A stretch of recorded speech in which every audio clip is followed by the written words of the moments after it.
الحمد لله وحده، والصلاة والسلام على من لا نبي بعده وبعد.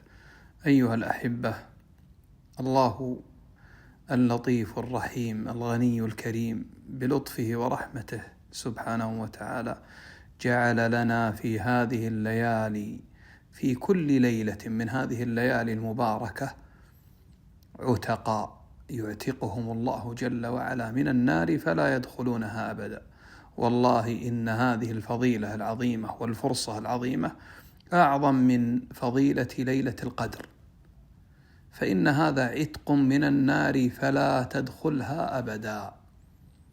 فالله الله أيها الأحبة في تعظيم الرغبة والرجاء والطمع في كرم ربي سبحانه وتعالى واللجأ إليه والدعاء لك ولإخوانك.